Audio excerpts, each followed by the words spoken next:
کچھ علاقے کے مسلمان وہ خاموش تماشائی بیٹھے ہوئے ہیں، اپنے حقوق کے دفاع کے لیے کوئی آواز نہیں اٹھا رہے ہیں.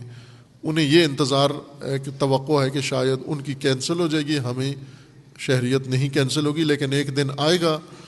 جس طرح وہ معروف قصہ ہے ملا رومی نے بیان کیا، امام خمینی رضوان اللہ تعالیٰ علیہ نے بھی اس کا ذکر کیا کہ 3 فرد کسی کے باغ میں جا گھسے، مولانا، سید اور شیخ. یہ کسی کے باغ میں گھس گئے، پھل کھایا تو باغبان آ گیا، مالک آ گیا. اس نے ان سے پوچھا بھی تو کیوں گھسے ہو ادھر؟ تو انہوں نے کہا بھوک لگی تھی، ہم نے کھا لیا. تو اس نے کہا یہ شاہ صاحب ہیں، یہ سید ہیں، یہ تو ساری زمین ہی ان کی ہے، ان کے جد کے طفیل سے ملا ہے، یہ کھا گئے ہیں، ان کا حق بنتا ہے. اور یہ جو دوسرا ہے شیخ، یہ بھی بالآخر دین کا نمائندہ ہے، قوم کی خدمت کرتا ہے، یہ بھی کرتا ہے. وہ تیسرے کو پکڑ لیا اس نے، تو نے کیوں کھائے؟ یہ سید اور شیخ خوش ہوئے کہ ہمیں اس نے تحفظ دیا ہے، تیسرے کی اس نے پھینٹی لگائی، جا کر ہڈیاں توڑ دیں اس کی. پھر واپس آیا اور آ کر کہا کہ شیخ صاحب یہ سید تو کھا گئے، مال ان کا اپنا ہے، لیکن تو شیخ ہوتے ہوئے، تو عالم ہوتے ہوئے، آرام الحال سمجھتے ہوئے تو نے بھی کھایا ہے، تو ذرا سیدھا ہو جا. سید صاحب بھی خوش ہو گئے کہ مجھے چھوڑ دیا اس نے، عزت دی، اور اس کی بھی جا کر ہڈیاں توڑ دیں اس نے.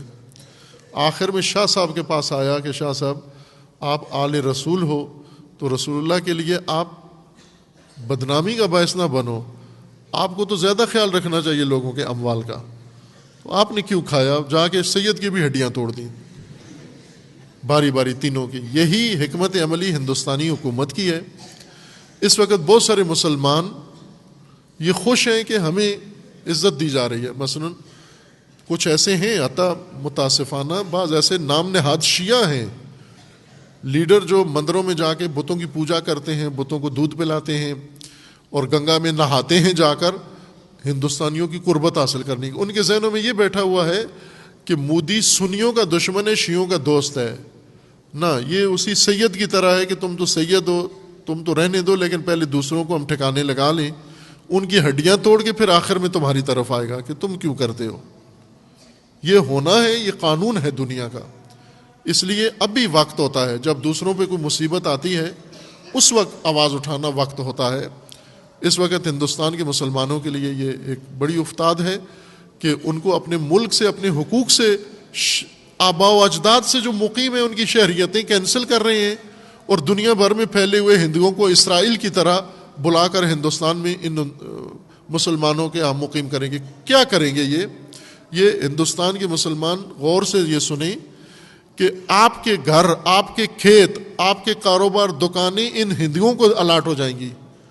جس طرح اسرائیل نے یہودیوں کی سرزمینیں، فلسطینیوں کی سرزمینیں یہودیوں کو دے دیں، خرید کے نہیں دی، قبضہ کر کے، چھین کے.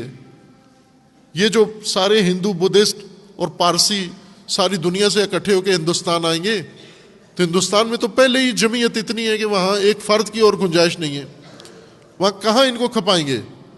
ظاہر سی بات ہے مسلمانوں سے جگہ خالی کروائیں گے، تمہاری زمینیں ان کو دیں گے، تمہاری دکانیں ان کو دیں گے، تمہارے کاروبار ان کو دیں گے، تمہارے گھر ان کو دیں گے.